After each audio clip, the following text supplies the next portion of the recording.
It begins the way it always does: a stranger's trembling hand, a voice caught between breaking and speaking, a camera that just happens to be there when the gift changes hands. You've seen it in your feed, glowing against the dark at 2 a.m., the kind of thing you watch twice before sending it to someone you love. The moment lands like a pulse in your chest. You feel warmer, safer. You believe, if only for a second, that the world still remembers how to be human. But the feeling doesn't last. If you let the moment breathe, it changes. The smile is wrong, polite, but hollow, like a mask fitted too tightly. The tears fall neatly, almost rhythmically. The framing is perfect, as though someone had been waiting in just the right spot. And then you hear it, breaths that don't belong to anyone you can see, sharp and close, captured by a microphone you didn't know was there. Somewhere, off camera, there's stillness. Not the stillness of peace, but the stillness of someone waiting for the next cue. In 2019, these videos began to multiply. Not just appearing, spreading as if from a single source. Different languages, different continents, different people, yet all telling the same story in the same way. Tight close-ups, staggered reveals, that carefully timed pause before the emotional high point. The kind of beats you find in a suspense film, not a random act of kindness. Some viewers caught on early. They noticed patterns. Props repeating across unrelated uploads, the same crumpled paper bag folded the same way, the same floral wallpaper curling at the same corner, the same smudged handwriting on a note that was supposed to be spontaneous. They started comparing screenshots. Side by side, the differences shrank until there was only the pattern left. And that pattern led to something darker. Buried in old government archives, in declassified manuals from psychological operations units, there's a phrase: emotional rupture and repair. Break the heart, then mend it. Do it enough times, and the subject will follow you anywhere. It's not a filmmaking technique. It's behavioral conditioning. The delivery method here just happens to be a camera. Then came the timestamps. Researchers on Twitter and X began cross-referencing metadata, discovering multiple viral videos, supposedly from strangers, uploaded with identical posting times. Same day, same hour, same minute, down to the second. No coincidence. More like a schedule. More like a release calendar. It's here that the questions begin to shift. At first, was this real? Then it becomes, who planned this? And finally, the one that sits with you long after the video ends. Why? Because the tenderness you felt was real, for you. But maybe it wasn't for them. Maybe it was just the hook, carefully engineered to slip past your defenses and sink in deep. A smile that wasn't. A gift that wasn't. A moment that was never a moment at all. And if they can fake this so well that you believed it without question, what else could they make you believe? Somewhere in the humid sprawl of a city whose name you wouldn't recognize, the air feels heavy even before you step inside. Outside, the heat clings to you like wet cloth. Inside, it's replaced by a mechanical chill, the hum of air conditioning swallowing every trace of the world beyond these walls. The room is too bright for comfort. Ring lights stacked like artificial suns throw perfect, shadowless illumination over a single marked space on the floor. There's no guesswork here. The strips of tape tell you exactly where to stand. The camera lenses never blink. The space between them and the subject is calculated to the inch. Here, moments are not caught. They are assembled. The gift is placed in trembling hands. The tears begin their descent. The camera cuts, and then everything resets. A new shirt replaces the old. The hair is restyled. The same trembling smile is rehearsed until it stops looking human and starts looking correct. Fin. Until the director's breath slows, until the unspoken signal is given. Online, they call them content farms, sterile factories of synthetic feeling designed to flood your feed. But offline, among those who've walked past the rows of tripods and microphones, among those who've seen the scripts curled on clipboards, there's another word: industry. Not a scam, not an accident, not a side hustle. A business model, perfected and exported. This isn't speculation. The blueprint has been seen before. BBC and NGO investigators have documented similar operations in the shadow markets of viral animal rescue videos. Kittens placed in the mouths of snakes just so they could be saved on camera. Dogs half buried, whimpering, until the hero's hands lift them free. The cruelty was the point. The rescue was the content. And once you've seen how that's staged, it's hard to watch a tearful reunion without wondering if the heartbreak was manufactured for the same reason, to make you feel, then click, then share. Pattern recognition is a dangerous gift. When researchers began dissecting over 200 touching moment clips from across the world, the fractures appeared fast. The same man playing a destitute father in one video and a grateful shopkeeper in another. The same woman receiving a stranger's help, then later being the stranger who gives it. Same faces, same eyes, same posture. The same humans, drifting between fabricated lives as if stepping through a revolving door of identities. Then came the leak. A quiet dump of emails and PDFs from a mid-tier influencer agency. At first glance, it read like standard branding advice. Hashtags to use, lighting setups to try. But buried deeper was something stranger. A document titled Emotional Arc Optimization. In it, scriptable empathy beats were mapped out with military precision, the second at which the subject's voice should break, the exact point where the music should swell, the frame where the reveal should land for maximum viral impact. Emotion distilled to timestamps. The human heart reduced to a sequence of beats, like the ticking of a metronome. Whistleblowers on Reddit dug further. They traced certain GoFundMe campaigns linked to these moments back to shell accounts, the kind set up to vanish after a single withdrawal. But the withdrawals never stopped. The names changed, the illnesses changed, the backstories changed. The bank account numbers did not. In some cases, the very same photos were recycled years apart, with new captions, new tragedies. Psychologists who study digital behavior talk about the dopamine curve, the chemical high of sudden joy after tension. But hope works the same way. Feed it in carefully measured doses, pair it with just enough despair, and you can train a brain to crave the cycle. Break it, mend it, break it again, until the viewer becomes a passenger, chasing the next manufactured release without noticing the steering wheel was never in their hands. And somewhere, far from the strangers and streets you thought you were witnessing, the assembly line is still running.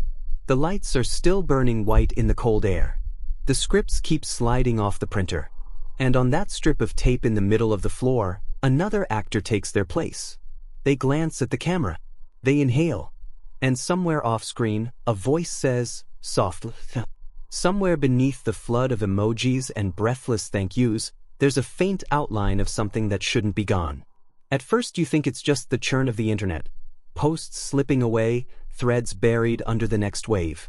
But look closer and you start to see the holes. Not random gaps, not the scatter of a chaotic crowd, but precise removals. The skeptical comment that vanishes mid-refresh. The thread that begins with doubt and ends with nothing.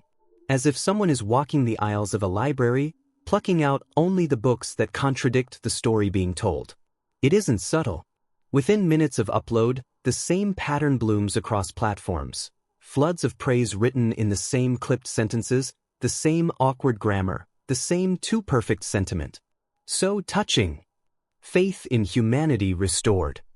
Crying right now. Dozens, then hundreds, all arriving almost in unison, like a choir cued by an unseen conductor.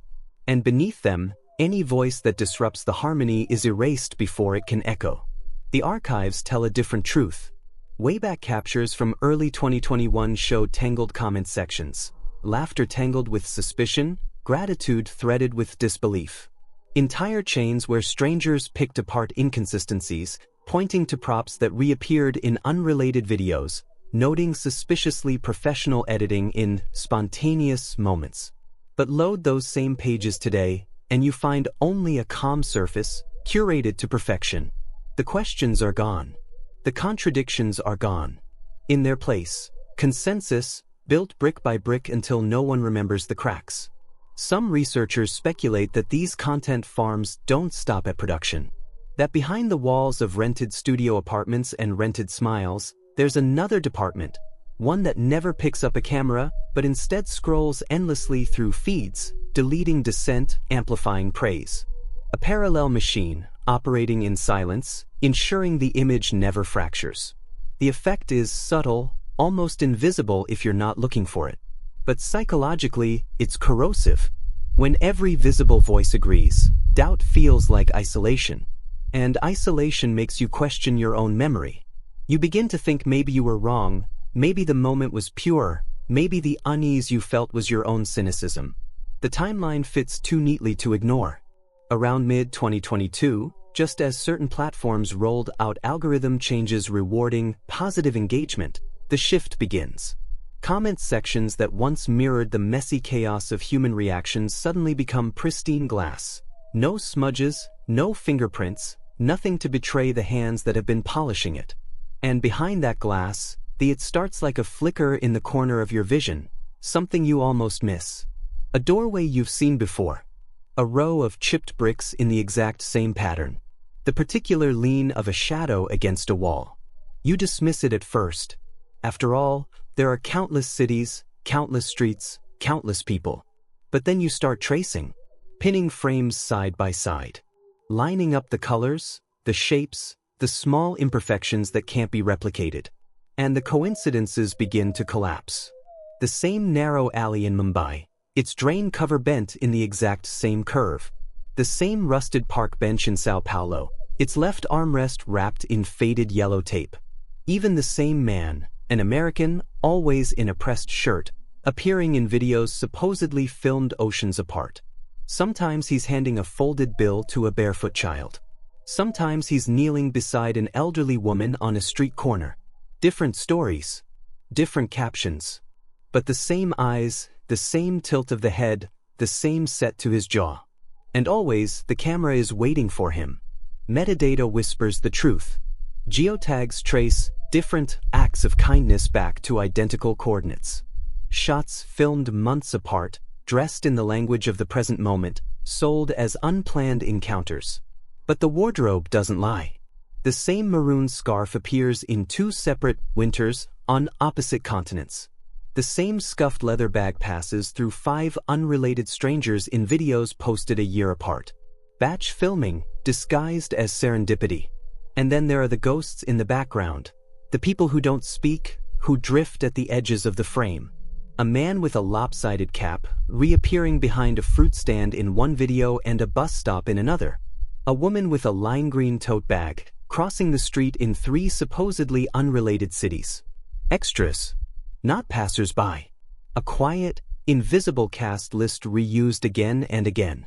Some analysts believe this isn't just about efficiency, it's about calibration. By placing the same core scenes in different cultural settings, producers can test which details resonate, which gestures trigger the most shares, which expressions extract the longest watch times. The kindness is a constant. The variables are the backdrop, the clothing, the language. The experiment runs silently, buried in sentiment. The pattern aligns uncomfortably well with documents from declassified behavioral studies, research on emotional contagion, charting how carefully staged acts can ripple through audiences, altering mood and perception on a massive scale. In the lab, they called it a stimulus cascade. On your feed, they call it restoring faith in humanity. But the set keeps moving. The faces keep repeating. And once you've seen it, you can't unsee it. Smile never falters, the gift is always received, and no one ever asks why. Ask ChatGPT doesn't begin with a jolt. It begins with a lull, a slow drip of carefully measured tenderness, one scene at a time, until the distinction between genuine kindness and its simulation fades like fog against a black sky. In the realm of the feed, tenderness has been reduced to a formula, stripped of its unpredictability and recast as a precision tool. The platform knows the tilt of a camera that will make your chest tighten, the faint tremor in a voice that will make your breath catch, the exact moment in a piano swell that will loosen the edges of your skepticism. Every frame, every note, every pause is a lever pulled in a sequence designed to hold you there, staring, feeling, and never quite ready to look away. If you chart the numbers, the patterns show their shape. Recommendation spikes for touching moment content climb sharply after key algorithm adjustments, moments that neatly align with shifts in ad revenue priorities. These aren't coincidences. They're calibrations. Somewhere in quiet boardrooms, the data whispers what works, and platform consultants pass the message along. Push the emotional peaks earlier, let the gratitude linger longer, keep the climax clean and the aftermath short. Not for authenticity, for retention, for performance, for the invisible metrics that feed the machine. When you follow the chain, the transformation becomes visible. One video leads to another, then another, each pushing further. More intimacy, more vulnerability, more emotional exposure. The street corner becomes a cramped apartment. The casual handshake becomes a whispered exchange in a hospital ward. The smile becomes a tear sliding down a cheek in the dark. It's an escalation so gradual it hides inside your trust, yet so controlled it could be graphed. The upward slope of your emotional engagement, measured in seconds watched and ads seen. But something else moves beneath the surface. In controlled tests, accounts that began with nothing but faith in humanity restored, clips began to receive unexpected suggestions. First, similar emotional videos, then heavier ones, and then, without clear reason, entirely different categories. Fringe political rants, conspiracy-laden montages, manipulative ideological recruitment. Emotional openness is not just a state of mind here. It's a vulnerability, and once the door is ajar, the platform decides what else to slide through. The paranoia is not that the moments are fake, it's that it might not matter. If the machine can reproduce the chemical sequence of hope and relief on demand, then reality becomes optional. The sincerity of the act no longer determines its power, the rhythm of its delivery does. That's the loop. Engineer a state of openness, feed it endlessly, and build dependence on the next emotional surge. Whether the tears on screen were scripted or spontaneous is irrelevant. What matters is that they work. And so the cycle continues, not because you asked for it, but because it's what the system has learned to give you. Perfectly timed acts of kindness, carefully measured doses of despair, and just enough release to make you crave another round. You scroll without noticing the hours, caught in the pull of an endless, manufactured intimacy. Out there, in rooms lit by monitors and dashboards, someone is watching the numbers rise as you do. And somewhere, a new video is already loading, your next hit of hope, ready on cue, waiting to keep you exactly where you are.